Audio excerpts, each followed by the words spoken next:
It all started 5 years ago. Quite by accident, I founded a village we called Circumstances, which had no corporate status. It now had a population of 349 people. I was lucky. I had just unloaded another trailer in Texas with branded bandages that needed to be sterilized before being shipped to the retail market. I called and reported that everything was clear. The dispatcher instructed me to pick up the load so I could get home 2 days early. Since I had a dangerous weapons license, I was one of the few who could do the job. It was only a half-hour drive to the pickup point. So I hit the road, filled the tanks as I went. Once everything was loaded, I hit the road. The delivery point was only an hour away from home. I was already on the road when I confirmed the load was complete. I was paid twice as much as I should have been paid for this shipment. Instead of following the predetermined route, I took a shortcut across the country, not only reducing miles but also saving time. I was now less than 2 hours away from home. As a result, I was running 5 or 6 hours ahead. I had stopped at the intersection of two country roads when I saw a handwritten sign that read, "For sale before county taken." It had an arrow pointing to the right, and I followed it. Two signs along the road led me to a farmer's yard. It was an elderly couple who were retired due to age. I figured they were in their late 70s. Their land was leased to farmers in the county, but as prices rose, they were delinquent on their taxes. They loved the farm and were not ready to sell it and move to town, so they had to sell some of the land. I called my father, who took over. Using a family trust, we bought the farm at fair market value and allowed them to rent the house long-term with low rent. They were thrilled with this and said, if I ever needed a favor, to let them call. I had my father carve out and subdivide 10 acres at the crossroads from the original 200-acre farm. It was the perfect place to build a store and gas station, as the nearest major city was about an hour away. As soon as I left, I suggested that my father come and look at the place and try to buy the adjoining land around the intersection as cheaply as possible. He did so, and somehow we got 10 acres on each corner of the crossroads. In his search for water, my father discovered that there was an underground river running through the farm that would happily provide water for 50,000 people. He decided to tap into it to supply our new commercial endeavor. Just as I was pulling up to the house to make a reservation, the dispatcher hustled again, and I happily agreed. I ended up getting home at the usual time. 6 months later, I dropped off the load at 5 in the morning that Wednesday 12 hours before the workday started and parked the truck and trailer in the company yard, taking the keys to my freshly painted old Ford to the dispatch office. Knowing that in the near future there would be rakes coming at me for violating state and federal driving hour laws. Because of the breakdown, I was on the road for 16 days. That's why I was trying so hard to get home. That meant the person who replaced me had 2 extra days off. The cab would be in the shop for inspection and would be ready for use in a couple hours. They wanted to make sure it was repaired properly. The other driver was informed that he was due to arrive. He was scheduled to be on the road by 9 o'clock. I told my wife I would be home for dinner. Marcy had taken the kids and was looking forward to seeing me. Some time ago I had pulled the engine out of the old Ford truck because it was dead, and in my spare time, I had taken to restoring the frame and body, as the interior was still in good condition. Before I went on my last 2-week run, I paid a local paint shop to repaint all the metal parts outside and inside. When they were done reassembling the interior, they had to call Jameson's Auto to pick up the car. After installing the new engine and checking everything, Jameson's left the keys to the truck with the dispatcher, knowing that I would pick it up when I got home. After the paint job, the old truck looked as good as new. The old red truck turned completely black. Even the bumpers became chrome. The back door had the word Ford written on it in white paint, just like the original. Now I could put collector license plates on it if I wanted to. I was coming home 10 hours early and decided it would be a nice surprise for my wife. She didn't start work until 9. So, I started the car and headed for home. I couldn't wait to see my wife and our 2 daughters after 16 days on the road. It was about 8 in the morning when I drove down our street to the house and discovered a car in the driveway that shouldn't be there. I immediately realized whose car it was. It was the pride and joy of the youngest son of the owner of our transportation company. When I was on the road, he was off, as we both rode in the same cab. In many ways, we were complete opposites. He had a reputation as the black sheep of the family. Most truckers thought he was an unbelievable cocky guy with a big mouth. I pulled over to the side of the road and just watched him. I wanted to know why he was in front of our house and where my wife's car was. My heart was torn apart when I saw my wife Marcy and Jack Redding and our 2 children coming out of the house. In his right hand was the bag that we drivers always carried with us. It contained all the necessities of the road. The girls somehow missed the bus to school, so they went to get them. I took a video of them with my cell phone. I filmed Marcy and Jack stopping in a loving hug behind the kids before loading them into the car. It was clear that what was happening had been going on for quite some time. Marcy and Jack didn't seem bothered by being caught out in public. They looked like they were just another happy family. They passed me by, completely oblivious to who I was. As I realized, my wife no longer recognized my restored truck, and since I wasn't going home, didn't look for me. I watched them in the rearview mirror as they turned the corner. I pulled up to our 3-bedroom house and prepared to see what else I could find. I found that our 2 children's bedrooms were the same as they had always been. So was our bedroom. My wife's clothes were in their proper places, as were mine. Even our bed was made, which was a little unusual because the kids had missed the bus. Nothing seemed out of place yet. If they had spent the night together, where were the leftovers that could serve as documentary evidence? I was now sure. If they weren't involved, then he had no reason to be here. I looked around twice, but my intuition still told me to keep looking. There was nothing conspicuous from the upstairs basement. The dishwasher was full of dirty dishes and needed to be run. And then I noticed that there was a light on under the door to the unfinished 3rd floor. It made me laugh because it wasn't supposed to be. We hung old curtains and kept them closed. It became a sort of attic where we put things we no longer used. I hadn't gone up there in years. My first thought was that Marcy had gone up there for some reason and forgot to turn off the light. Curiosity took me. I had to find out why there was light coming in under the door. As I climbed the stairs and opened the door, I discovered that the entire floor was already completely finished. I was shocked. The morning light was caused by someone leaving a curtain open.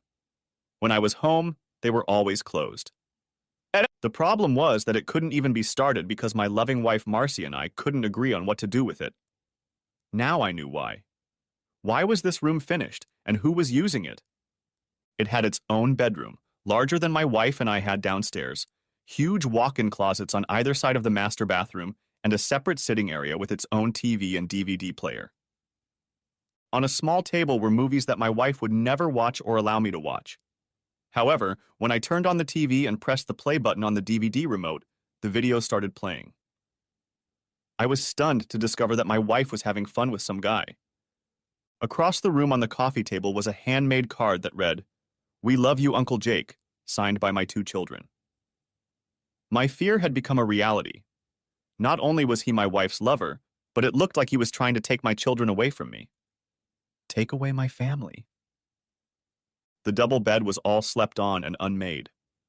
There was a new set of baby dolls lying on the floor that I had never seen before, which meant she was in a big hurry this morning. Looking around the dressing rooms, I found that one part held clothes that I assumed must be his, because they were definitely too big for me. The other held women's clothes that I recognized as hers.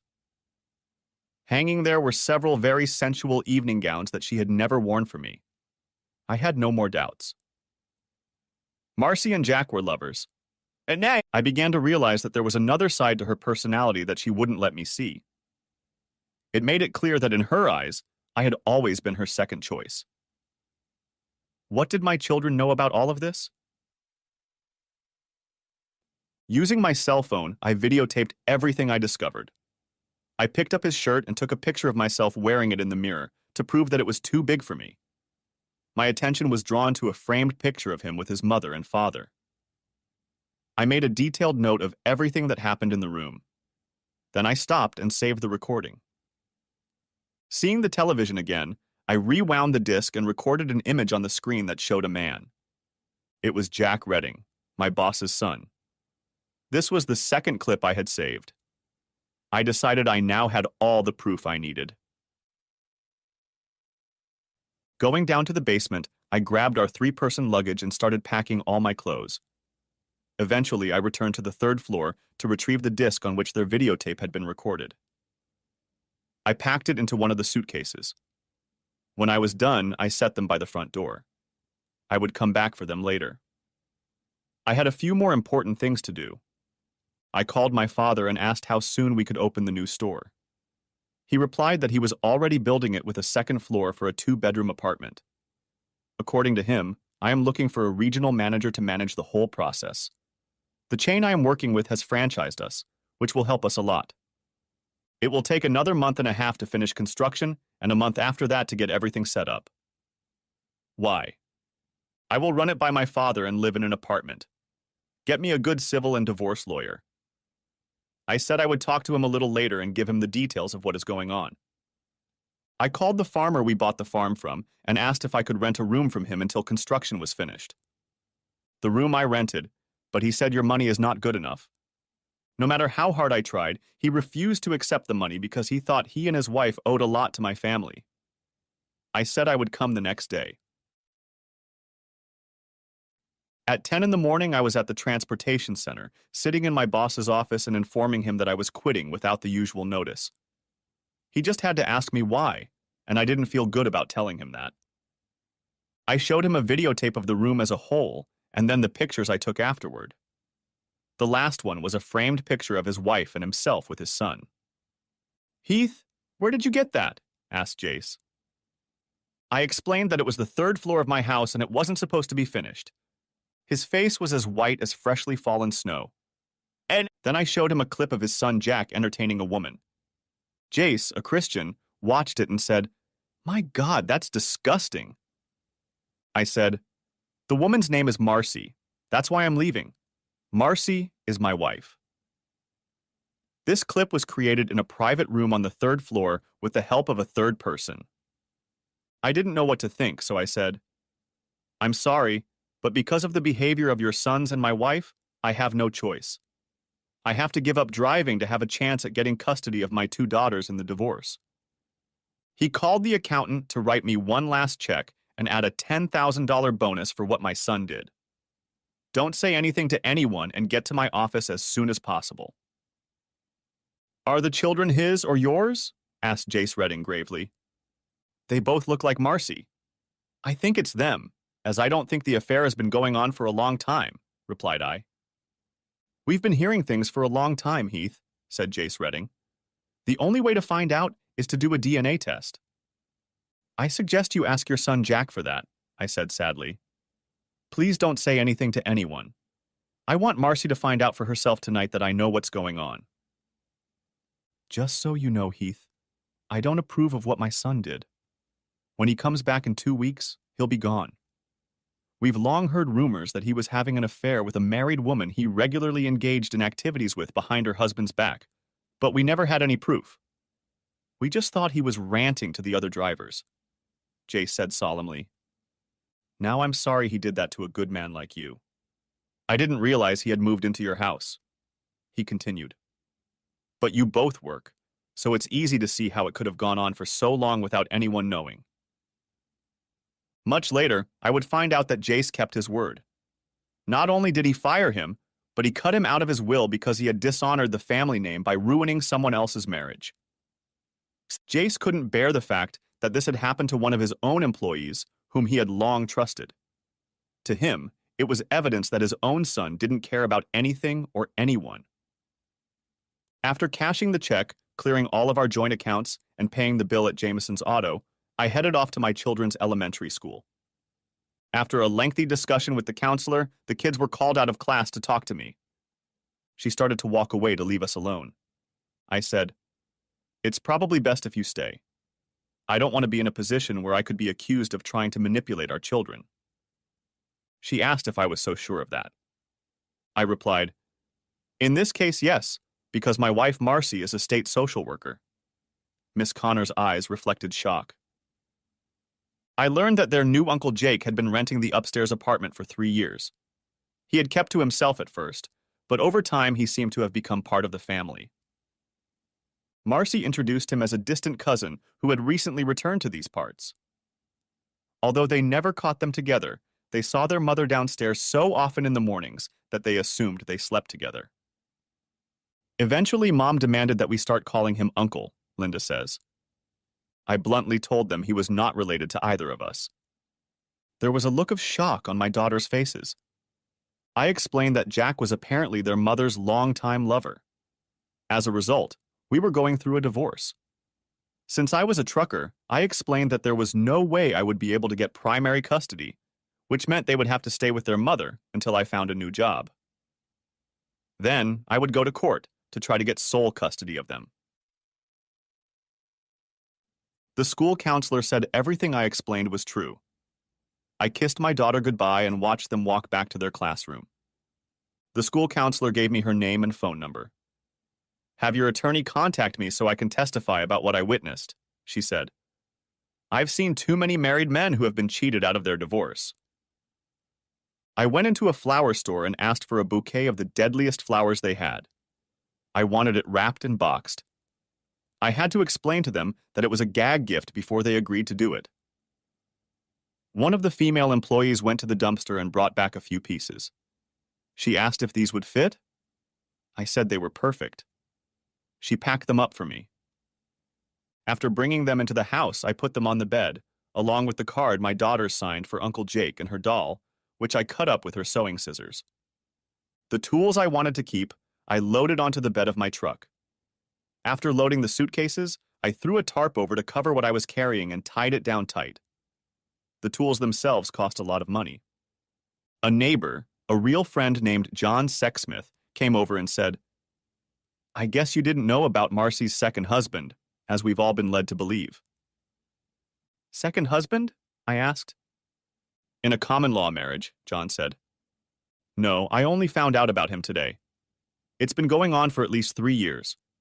We worked for the same company. I quit today because I want to get sole custody of my daughters, since I will need to prove to the court that I will be there for them every day, I said before continuing. He wasn't there when I was driving, so there was no way for me to know unless we were home at the same time, I explained. He's the boss's youngest son. His dad found out today what was going on when I walked in and quit without warning. We talked some more, and he suggested I move my truck out of the driveway and park it in his garage. He figured that if I watched it tonight, I could figure out how I should plan for what would happen later. We could get up before dawn and head out into the darkness before dawn. I thought for a few minutes before agreeing. I'm glad I agreed. I watched my wife, with whom I had lived for 13 years, pull up to the house. Apparently, the car was parked in the shop for service. As soon as she got into the car, she went straight to the bedroom to change into the clothes she wore to work. She stopped when she saw what she was lying on our bed. She was smiling because she thought it was a surprise gift from Jack. Looking through the binoculars, I saw a happy smile appear on her face. She picked up a baby card for their Uncle Jake and set it aside. She reached for the baby doll and picked it up, finding it shattered into pieces. The doll had been her favorite since she'd bought it for Jake. Why is he doing this? Now there was worry on her face. Why would Jack want to go into Heath's bedroom? Doubt appeared on her face. Brushing off the remains of the flower box, she opened it. The smell of 24 rotten red roses wafted over her. For a minute, it looked like she was going to throw up. Sam! I realized that she hadn't figured out that I'd found out yet. Her puzzled look told me she didn't understand what Jack was trying to say. I thought she might have thought Jack was ending their relationship. I watched my 2 daughters get off the bus and walk to the front door. Lauren texted me. Calling you, but don't answer with your voice. We want you to hear what we are saying to our mom. We decided she needs to hear the truth, just like you taught us. I explained to our neighbor John what was going to happen. When I put you on speakerphone, we will have to be quiet, I said, so we can both hear it. The girls immediately went to their mother's room, who was still trying to come to terms with what I had done. She still didn't understand my message. After greeting their mother normally, my daughters began to tell me. Dad called us out of class today because he wanted to talk to us alone, began Linda.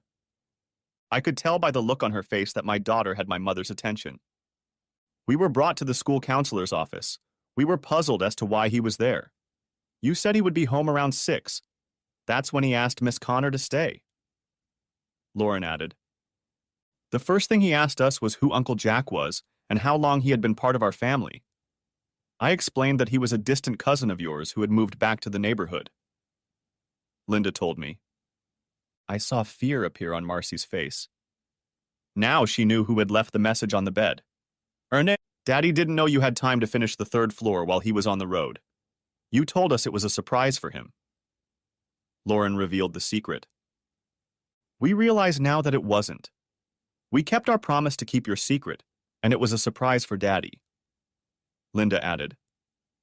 He told us he didn't know it was over until today, Lauren said. Mom, you taught us not to lie, but I guess we've learned that lying to everyone in the family is only okay for you. Marcy started to cry, and I could see the tears flowing freely. Dad didn't know about Uncle Jack renting the 3rd floor from us for over 3 years, Linda stated.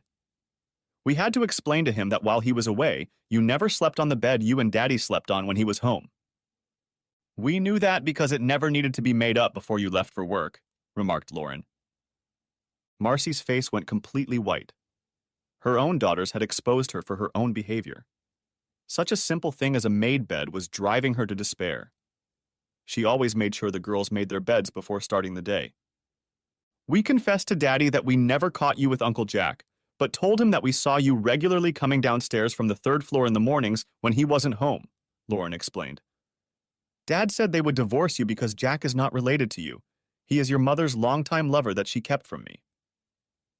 Daddy said that my wife and your mother have been using me for a long time to help support his lifestyle they developed, only to fulfill your mother's needs and his, not for the good of all of us. It shows that my life with her has been a pack of lies. He told us we had to live with you until he found a new job. He was going to start looking, but he quit today because he wants custody of us. Linda added. Later, Miss Connor explained that Daddy had no choice but to quit his job because the court won't grant custody to a long-distance truck driver. After he said goodbye, we went back to class, explained Linda. Marcy sat on the bed and cried, trying to hold herself together. She knew that everything the girls said was the plain truth.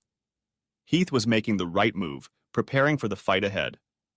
Since she was a social worker, he was well aware of what the state would be looking at when the court required them to do an evaluation. We ended up breaking down, and the school counselor had to take us out of class for the rest of the day, Linda says. We had a long conversation about all of this while she tried to calm us down. We learned that sleeping with another man while married is adultery, Mom, Lauren said. Miss Connor says it's the biggest insult a married couple can inflict on another. It doesn't seem to bother you, or we wouldn't be talking about it, Linda stated. Miss Connor said she wondered why you thought you could get away with living such a long life with 2 husbands. Marcy said to herself, I don't have 2 husbands. I have one Heath and a cohabitating lover. Then she looked on the bright side and mentally thought that's how most people see it. Heath realizing that because of his pride, he had no choice but to file for divorce. In his eyes, she was acting like he was nothing but a sucker being used. Linda and I had a long talk about you sleeping with another man, and we decided that you hated not only Daddy, but both of us because that's the only thing that could explain what you did and why you did it for so long, Lauren said. Miss Connor said that no man would have done what you did to our father if he had any love or respect for him, Linda said. Marcy was crying so hard that her body was shaking. There was no way she expected to be caught and for her daughters to tell her about it. Their words were strong and cut her like a knife. Her own behavior forced her daughters to grow up. Before we got on the bus, Miss Connor asked us if we were okay emotionally. If not, she would be happy to take us home. I told her it would be okay because it would give us time to talk, said Linda. Miss Connor told us she was going to testify about what she heard today if she was asked to do so in court. She said she has no choice because she has seen too many people ruined by other people's lies. Lauren added.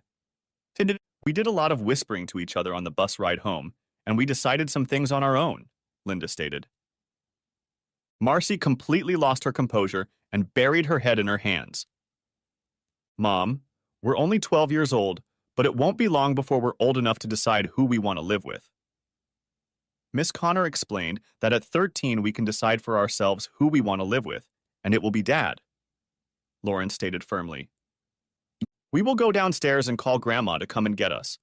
I'm sure she'll let us stay with her and Grandpa until our dad gets everything sorted out. That way you and Jack will have the whole house to yourselves, said Lauren. Come on, sis. We need to call Grandma and get our things packed. Mom, and one last question. Are you intentionally encouraging our relationship with Uncle Jake to make it easier for us to accept him as your second husband without our father's knowledge? Asked Linda, because it seems like it to the two of us. Marcy was devastated. She just sat there and cried while her daughter went downstairs to call her mother, who lived across town. Her daughters had their father's natural insight. They looked at everything with straightforward logic and drew their own conclusions. I texted Marcy a message.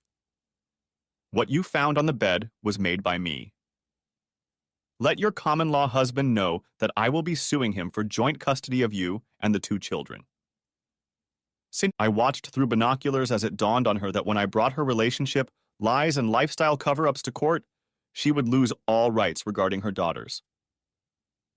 Marcy realized she had been defeated. There was no happy outcome. If Heath sued and exposed Jack, it would ruin them both. John and I timed it. It was less than 5 minutes before my in-laws showed up. John opened the front door to see if the voices would come through. They did, because the voices were loud enough to be mistaken for screams. My mother-in-law reprimanded Marcy as she took her granddaughters out the front door. But it was my father-in-law who put everything in clear perspective. So much so that there was no doubt as to what he thought of the situation with his daughter. I think since you've cut Heath out of your life, once things settle down between you and Jack, you'll be looking for another long-distance driver to replace Heath. My father-in-law said this in pure anger. Jack has already proven that he thinks so little of you that he allows you to share yourself with others. You have made it clear by your behavior that one man will never be enough. John and I could see that Marcy was devastated by her father's words. She was crying so hard she couldn't speak. We will contact child services in the morning to see how to handle this situation, said Marcy's mother. After all, it was our granddaughters who contacted us and told us why they wanted to leave this home. I'm very proud of them. Someone clearly raised them right, and unfortunately we can't say it's you. John closed the door, walked to the kitchen, and grabbed a couple bottles of cold beer. I followed him. Your daughters got the situation right, Heath. You should be proud of them. John said, To be honest, when the construction crew was working, Marcy told us you needed the money and were going to rent out the third floor. The house and land were paid for. I just took my time because we didn't need it, explained I. I remodeled the house from the first floor. So she's been deceiving us from day one. Jack and her planned the whole thing. So where did the money come from? Asked John. Because we haven't received a dime of income from day one for this so-called rental suite. I said, I guess it was taken from Jack's trust fund, and he paid it back. I pulled out my cell phone, selected Marcy's name in my contact list, and hit text. John, let me know if you can find Marcy. I want to send a message, and I need to know what she'll say back. After a couple minutes, he said he found her. She was back in the bedroom and seemed to have calmed down. I said I sent it. It was short. It read, Hey, slut, to everyone calling, Jace Redding and I want to know if because of a long-term relationship with his son, Linda and Lauren are mine or Jack's. Jace is going to file a lawsuit to try to find out. Oh my God, she's lost her mind. She threw the phone at the wall, said John. Now she's lying face down on the bed crying hysterically. John walked back into the kitchen and smiled. What did you text her? I just said that Jace Redding and I wanted to know if Linda and Lauren were Jack or me, I replied. Jace told me that there had been rumors for years that his son was involved with a married woman and his husband didn't know anything. As a result, I asked a question that should be answered by all concerned. John Smith's face turned white. He knew Redding's reputation. Jace would go to the Supreme Court to find out the truth. I waited a half hour and asked John to watch Marcy again. She was sitting on the couch in the living room. I sent her a 5-minute clip of her giving head, which I had recorded from the TV and ended up showing the face of the man she was servicing. It was good old Uncle Jack. With the question, who filmed that? I waited for a while and then wrote that I had picked up the CD. When I watched it, maybe I would find out. John replied, Marcy has lost her way again. I don't want to know what you said or did, but she threw up all over the living room carpet. I left at 5 in the morning, sending what I had written down the day before to all of our acquaintances, friends, and enemies. With a text that read, "This is what I showed Jace Redding when he asked why I had to leave." The second video was also taken on the same floor as the bedroom, with someone else's help. Neighbors openly said that Jack Redding was Marcy's second husband. Marcy told the neighbors that I had agreed to this meeting. This is not true, I found out yesterday, and planned to file for divorce and sue Jack Redding for many reasons. It was not a good start to the day for most. I pulled into a friendly truck stop on the outskirts of town and ordered myself a trucker's breakfast. I put my truck in a parking spot and could see it from my booth window while I ate. "I'm sorry, Heath. No man deserves what happened to you," said Maureen's younger sister Marcy. "May I join you?" I nodded my head affirmatively, and she sat down across from me. I slowly sipped my hot coffee. "Mom and Dad told me last night. The girls told them everything after they brought them home. Just so you know, we were all dumbfounded by it," explained Maureen. "Please, if you change your phone number, let us know so we don't give it to Marcy." "The phone number will stay the same, Maureen," I said. "I was going to quit after 2 months anyway because my girls are growing up, and I wanted to be home in the evenings when they start their active teenage years." "What was my sister thinking?" Maureen let herself burst out. "There's no way in hell you're going to agree to Marcy having a second husband." "I don't think we'll ever know," I replied. "Maybe it started out as an innocent friendship, but gradually it went where it shouldn't have. Anyway, as far as I can tell, she liked it. From what I've heard, it lasted a lot longer than the 3 years we've heard about." "What do you mean?" asked Maureen. "Jace Redding, when I told him why I was leaving, told me there were rumors that his youngest son had been involved with a married woman for years," I explained. "He asked if Linda and Lauren belonged to Jack." "Oh shit, who else knows?" she asked. I opened Marcy's text messages and let her read what I had sent her last night. Then I showed her what I sent this morning. When she finished looking at it, she had to wipe tears from her eyes. What she knew was bad had gotten worse. Judging by the video, there was another person involved in their relationship. "Everyone will know by the end of the day," I said. "Jace will become a public figure in the search for the truth. It could end up being that both kids are mine, both are Jackie's, or maybe neither of us is the biological father of either of them. The question I'm playing with now is whether the person who shot the video was a man or a woman." Maureen must have seen the tears in my eyes because she stood up and walked over to me to take my hand. We didn't say a word until the waitress took our order. Finally, I had to let go of her hand to eat. Heath and Marcy had gotten married at 19. She was the youngest of the bridesmaids, but even at that age, she was in love with him. He seemed so handsome to her then and now. He drove a long-distance truck so Marcy could continue her university studies. When she graduated and applied for a job with the state, she was offered 3 or 4 places, but she chose the one in her hometown. Now she knew why: to be near her first love, Jack, of whom their parents had never approved. Maureen looked at Heath and sensed that he couldn't accept it yet. When Health was home, she spent as much of her free time with them as possible. Heath was an honest man who always treated her as an equal. When she had difficulties, he was the one she turned to.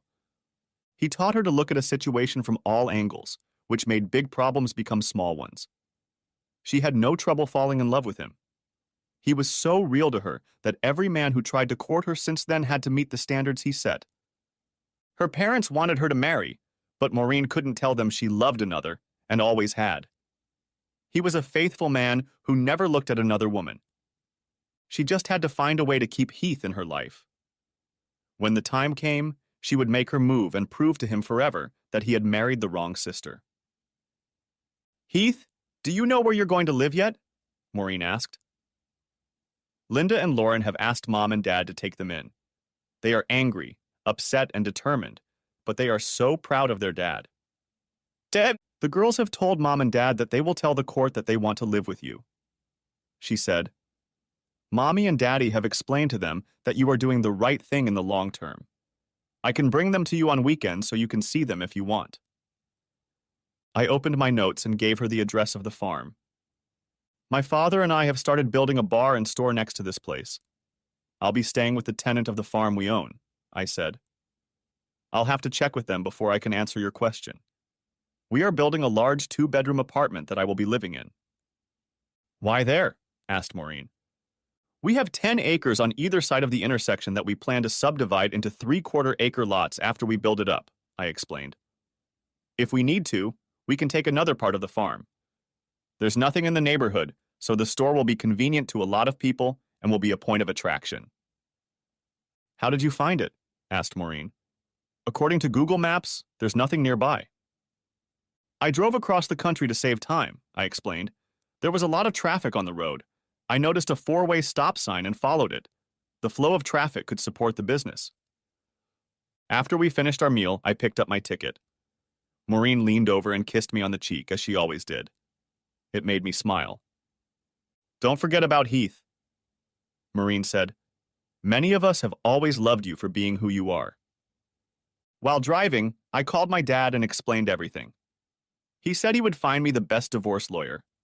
I clocked the mileage to where I was going, a total of 75 miles. It was just over 8:30 when I pulled up to the construction site. I smiled when I saw it because my dad was going to build a big house. There would be 8 pumps for passenger cars and small trucks, and 2 for the big trucks on the far right side. Already the pits had been dug, and blocks had been installed for the leak collection system in case the tank started leaking. Construction had begun on the floor, and concrete needed for the steel supports. I walked into the construction trailer and saw the project my father was working on. It was the same as all the others, except for the 24-square-foot apartment on top. I smiled too, because that meant he saw the potential of the neighborhood. About 2 hours later, I headed out to the farm. Bill Robinson came out to greet me. He liked my restored old Ford truck. Those were the days when speed, weight, and solid metal were paramount. Mrs. was about to serve lunch, and I was told to stop by. Mrs., as Bill called her, made a typical farmer's lunch, and she was delighted with how much I ate. After the meal, I started helping her clean up. While she cleaned up the leftovers, I took care of the dishes. She noticed that I was no longer wearing my wedding ring. By the time I wiped them down and she put them away, a fresh pot of ground coffee was ready. I spent the next 2 hours explaining how the last 2 days had gone. Bill said the girls and their aunt would be welcome here. It would be nice to have young people around again. I will have someone to grill for. I wrote Maureen and said you can come every Friday night and go home on Sunday. She replied that it was a date. Thursday afternoon, I looked at the disc on my laptop. Not a single face had appeared on it during the entire shoot. Using my cell phone as a Wi-Fi feed, I sent my dad everything, including Miss Connor's address and phone number. I told him to contact Jace Redding to find out where and when Jack would be, and to get him served as soon as possible. Marcy can be served at the city's social services office. I even sent a video file downloaded from the disc. Out of pure spite, I texted Macy to say I had watched the entire video and said there was nothing special about it. The other sluts performed better. Maureen was a tax major. Luckily, it was the slowest part of the year. As soon as the girls were done with school, they would hit the road. She laughed as she watched them text their father every 10 to 15 minutes. The 75-mile trip went by quickly. When they reached the construction site, They wrote one last message. They drove down the road until they saw him standing at the end of the driveway waiting for them. Linda and Lauren jumped out of Maureen's car and rushed into my arms. Bill and Mrs. were introduced to each other. I finally learned that her name was Betty. The girls loved the room Betty had prepared for them. Bill showed everyone their rooms while Betty finished cooking a huge dinner. When we were done eating dinner, I got to work cleaning up. Betty watched as my daughters and I washed the dishes so she could put them away. Bill told the girls about the huge swings, the swimming pond, and the little bikes they could learn to ride if I let them. I was worried about what they would do, but Bill and Betty had it all planned out. After the kids went to bed, Maureen and I got to talking. "Heath, it's been a crazy couple days. All hell broke loose," Maureen said. "Everything comes out. Jack was a boy she secretly dated when we were growing up. That's how long they were involved with each other." "That explains a lot," I said. "I was safe and secure. Jack had a wild side that she secretly cherished. She didn't know he knew it, and he used it to his advantage. Jack would run away and leave Marcy with something she didn't deserve. Mom and Dad have talked to child services, and if you give them written permission, they will be allowed to keep them until you find a place," Maureen explained. "They also talked to the children privately, and afterward, we were all told that there was no way Marcy, because of the lifestyle she was leading, could be recommended for foster care." Maureen looked at me and saw tears streaming down my face. It finally got to me. I told her to leave and let me handle it, but she refused and stayed with me. Marcy sat at the kitchen table and reflected on the last 2 days. Thursday had been a quiet day. Today, however, was different. Jace Redding had come to see her while she was at work. He was taking her to court. He wanted to know if there was a direct DNA link between her daughters and him. Truth be told, it had been so many years since the twins had been conceived that she no longer remembered anything. Heath had warned her of the impending battle, but after the initial shock, she'd written it off as him just being angry. What really threw her off was the message Heath had sent out to all their friends and family. She had never considered Jack to be her second husband, but as she had learned today from her lawyer, legally he was. From the day she moved Jack into her home, he had been in a common-law marriage with her.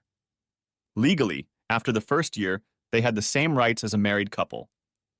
So by suing Jack, Heath expected to succeed. The only question was how much he would be awarded. The lawyer said that Heath would be treated very favorably in divorce court because he had been wronged for so long. If she had been collecting rent for the last 3 years and could prove it with monthly bank statements, things might have been different. As it was, there was no evidence that he had made any contribution to household expenses.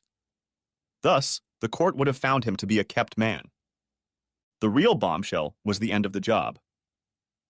Her supervisor called her into the office and laid it all out. On Thursday after hours, she went to see Mrs. and Mr. Klaus Rubenstein at their request to settle a custody matter. They explained what had happened the night before and asked the state for guidance for the future. After talking to the children, I told the grandparents that if they didn't get involved in the case, I told the grandparents that if they get written permission for childcare from the father, we will accept them as temporary guardians until the case is resolved. "I know they are your parents," her supervisor said. "Marcy, I can't transfer you now, but as soon as a spot becomes available, I will. I can't fire you or terminate you, but your effectiveness as a social worker in this area has come to naught. No one will take your word for it, so you will be permanently assigned to an office job, and you will have to delegate your current cases to others." She said this with disgust. Marcy realized she had no one to blame but herself. It was her choice, and hers alone, to continue to pursue Jack. It had finally dawned on her that everything we do has consequences. Saturday was a busy day, and Linda and Lauren were on the lookout. It was fun listening to him explain to my daughters what they could and couldn't do with the little bikes they were standing near. It was amazing to watch them do it. After 2 hours, Bill said that was enough for today because their bodies would be stiff and sore. Seeing that they were sweating, he said, "Go ahead and take a dip in the pond." Betty and Maureen came closer. About 4 girls were called in to help prepare part of the dinner. I had to check on them because they had never done it before. The 4 ladies were sitting at the kitchen table cutting onions for 2 entrees and peeling hot-boiled potatoes for potato salad. Bill started heating up the barbecue, preparing to cook the steaks he had defrosted. I helped him where I could. We ate the steaks, potato salad, and baked beans outdoors at the picnic table. Interestingly, we didn't use the TV or cell phones once all day. It was as if the twins were discovering a new life. The girls decided they wanted to go to bed early because they were tired. The 4 of us sat around drinking beer and playing cards until night fell. Sunday afternoon, they went home. Maureen got a handwritten letter, certified by Billy and Betty, giving them the necessary permissions. Klaus Rubenstein called me early Monday morning to thank me for getting the letter to him as quickly as possible. He personally carried it to the office. The supervisor copied it for his records and then issued him a legal notice to show all concerned that they were the legal guardians of his granddaughter. We delved into the history of his daughter and Jack. I ended up learning a lot of things I didn't know. The following Friday morning, Jake Redding was in Austin, Texas, picking up a load of sterilized medical equipment when he was served. That same morning, just after the social services office opened, Marcy was served. I received a text message from Maureen asking me to measure my waist circumference. I asked why. She replied so we could swim in the pond with the kids. I answered 34. I was taking an early evening walk when notifications buzzed on my cell phone. It was a message from Marcy. It read, "You've calmed down enough to talk." I replied, "There's nothing to say about your parents," and Maureen told me the whole story from the secret meeting with him to today. I'm trying to answer myself the question, if he was always your one and only, why did you marry me? Unsurprisingly, I didn't get any answer. I don't know who was more excited when Maureen arrived with the kids, the 3 of us or the 3 of them. Maureen looks absolutely stunning. Her smile alone was infectious. As they hugged me, the girls quietly asked me a question to which I answered yes, but only if they agreed. As they headed out to greet Bill and Betty, Maureen kissed me hard on the lips, taking me by surprise. I told Maureen that she should listen to the girls, and we turned in their direction. Somehow, Maureen slipped her hand into mine. "We were wondering," Lauren said. "Can we call you grandparents?" added Linda. Of course they agreed, but what surprised us was that Betty's tears flowed. We later learned that they didn't have children because she was never able to get pregnant. This simple request from my daughters were words she thought she would never hear in her life.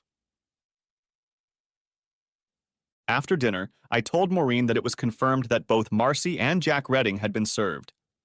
Then I showed her the last message from Marcy and my response. "You know my sister can't explain her act," Maureen said. "Because if she did, she would have to admit the truth about herself." "Enough about your sister, Maureen," I replied. "When are you going to find a man who can love you the way you deserve to be loved?" "Don't be surprised, but I have already found him." She replied, "My problem is getting him to realize it." Bill and I were both up early, so we sat outside in the morning drinking fresh coffee. "Heath, Betty is my second wife," he said. "The first I was married to her sister who did to me what Marcy did to you." "Are you telling me why?" I asked. "Don't let your resentment keep you from seeing what's in front of you. Maureen has been by your side since day one. When you're ready, be sure to ask yourself why." It was then that I began to understand. Maureen was a best friend. Did she want more than that? If so, why? "Bill, what made you realize Betty was interested in you?" I asked. "A cast iron skillet over my head." He laughed. "After she caught a neighborhood girl trying to flirt with me. Since we didn't have kids of our own, we took in foster kids for a few years." Our conversation ended because we heard voices as the rest of the family perked up. After the twins had been riding motorcycles for 3 hours, it was time to go swimming. So we all went. Bill and Betty brought lounge chairs for us to watch a little beach ball game. Later, we headed back to change for dinner. As soon as we entered the house, Betty knew right away. Retin, looks like things are starting to work out the way you prompted him? Asked Betty, grinning widely. Not her. I told Heath about your unholy right with the cast iron skillet, Bill grinned. The twins heard his words, and he had to tell them the story of how they ended up together. After dinner, the twins went to bed. The fresh air and nature had exhausted them. I was sitting on the back porch on the cushioned swing when Maureen came out and sat next to me. I hugged her and she leaned against me and said, Mom figured it out when I brought the twins home last week. She thought I was happier than I'd ever been in years. I guess my poker face wasn't as good as I thought it would be. How did she take it? I said. She must have been very concerned about everything that was going on. Brett, she asked if it had gotten to the point where something was going on, Maureen said. I honestly answered that it hadn't. Then she asked, how long have you been in love with him? I replied that since the summer they got married. Wow, that long, and it took me all that time to notice, I said. I expected a big lecture from her, said Maureen. But she said that if it worked out, I'd get your father to agree. Then she explained that our father was thrown out by her older sister. She thanks her for that every day. I was kissing Maureen goodbye Sunday afternoon when Lauren told Linda, who looked shocked. Aunt Maureen had loved Daddy for many years. It took what Mom did to Dad for him to realize that. If Maureen got her way, they would get married as soon as he was divorced. As they drove away, I asked myself, how did my daughter know? Heath, Bill said, let's take a little walk. I have an idea I want to pitch to you. We walked out of the property to the road over a bridge spanning a small creek and crossed to the other side of the property. There was a nice piece of land that had originally been part of the house grounds. This would be the perfect place for a house, don't you think? Bill said. Lauren and Linda could come here whenever they wanted to ride their bikes or buy horses. Whose idea was that? I asked. Betty and Maureen early this morning. He laughed. They're going to pitch the idea to you next week. Klaus called me Monday morning. Jace Redding had gotten a court order to draw blood from Lauren and Linda. I had to explain to him what I knew.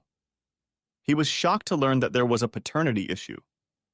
Up until that point, he believed that Marcy had simply been in a relationship with him for the past 3 years. He was so upset by this discovery that he went into social services and told his daughter in front of everyone that as far as he was concerned, she was dead in his eyes. I spoke to my mother-in-law, who informed me that Miss Connor told her that she had provided a notarized statement from my attorney. Jack is due back in town on Wednesday. Do you think you should be around to see what's going on? You're welcome to stay here. I told her I would think about it. I called John Sexsmith and asked if I could slip in and stay at his house Tuesday night. He agreed because he had something to share with me. Bill suggested I take his car so no one would recognize it. I said I would take it, but only if he would take the truck and take his wife out for a day on the town.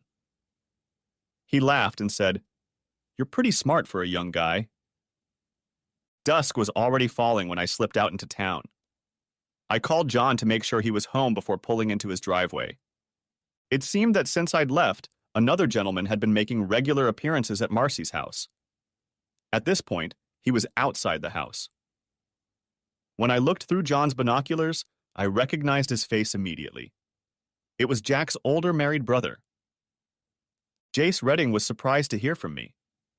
I said I needed to see him and gave him the address where I was staying. When he showed up, I gave him the key to my house, saying that he had to see it to believe what I had found out. I told him that I had found out who had been filming Jack and Marcy. They were now together in a bedroom on the 3rd floor. John and I watched as he walked up to my front door. Using the key, he entered. "What do you think he'll do when he finds out who he is?" John asked. Asked John. "Jace Redding is a proud man. It all depends on what his pride pushes him to do," I replied. "I hope he doesn't cross the line." We were just sitting in the kitchen when we heard the sound of gunfire. We feared the worst. John called 911. When the police, fire department, and ambulance arrived, we went outside and watched the scene. John and I couldn't stop laughing. It was funny to us to see a half-naked Marcy and Jason's brother Jack in handcuffs. We got worried when we saw Jace Redding being carried out on a cot. John pulled out a police scanner and set it up. We learned that Jace had broken into a third-floor bedroom and Jason had shot him, thinking it was a burglary. Jace was transported with a shoulder wound. We walked outside, and Marcy noticed she was already wearing clothes. She looked at me, standing across the street, and her face turned white. The situation was getting worse and worse for her. John told me that I couldn't believe she was involved with both brothers. I replied that I knew there was a third, but I didn't know who. I feel sorry for Jace. He doesn't deserve this. No one does. At 6 o'clock on Wednesday morning, I pulled up to my relative's house. Klaus Rubenstein was already up and ready for a new day. He opened the door before I even left the house. Over coffee, while no one was up yet, I told him about what had happened last night. His wife Rose was stunned to see me, but immediately gave me a big hug. It wasn't long before my daughters came downstairs, fully dressed. Both were thrilled to see me. Of course, I drove them to school and then back to my in-laws' house. Klaus left for work. Rosa and I had a long talk about both of her daughters. She and I came to the consensus that Marcy never loved me. I stopped by Jace Redding, who was vacationing with his wife nearby. When she was introduced to me, she stood up and started panting as I enclosed her in a hug. Jace heard me tell her not to feel responsible for their children's stupidity.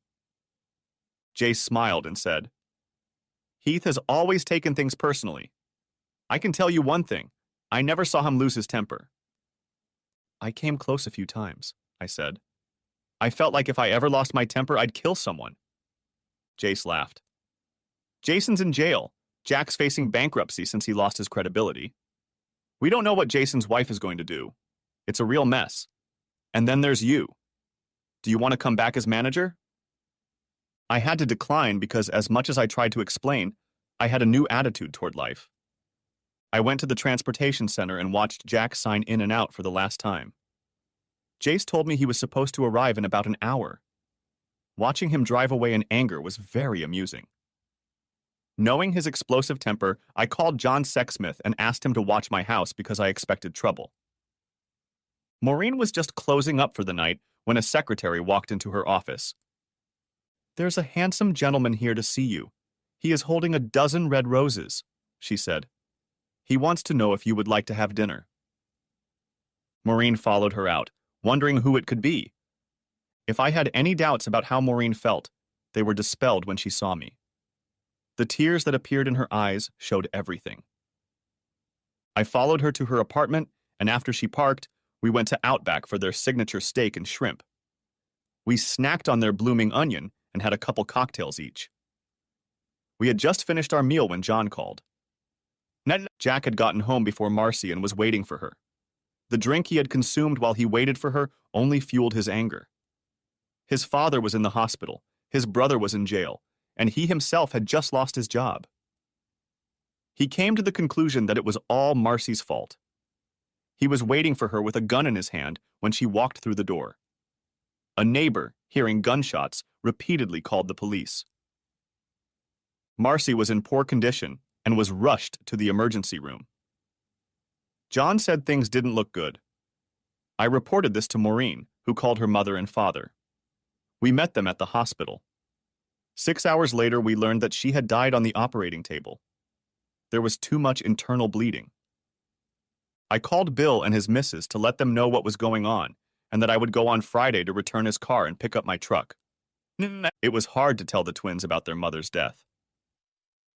Klaus and I decided to keep the casket closed while we picked it out. I had to think that because of the behavior of 111, lives were changed forever. No one ever thinks about the fact that our actions can have consequences. We were walking back from the burial site when Klaus took me aside. "Heath, there is no relationship between Jace Redding and the kids," Klaus said softly. "More importantly, how long has Maureen been in love with you?" "According to your wife, since the summer Marcy and I got married," I replied. "Did she also tell you that her sister left me over 35 years ago?" said Klaus. I am to this day grateful to her for that. If things work out with you and Maureen, you have my support. At that moment, I began to rebuild my life. 5 years have passed. I watch Linda and Lauren waiting for the bus. Maureen, my wife, is busy with our 2 preschoolers. Bill and Betty have become grandparents. The gas station and store have become the center of the village. We now have our own post office. In warm weather, I walk to work from the house we built by the pond. Jace Redding and his wife often stop by. His oldest son's ex-wife lives here with the kids. Jack got 10 to 25 years for involuntary manslaughter. Jason eventually had his sentence reduced to a misdemeanor. As for the name of our part of the world, it came about because Bill drew a sign that read, "We are all here because of circumstances," and attached it to the 4 corners. The end. Thanks for watching. I hope you enjoyed it, so subscribe to my channel and watch the next video.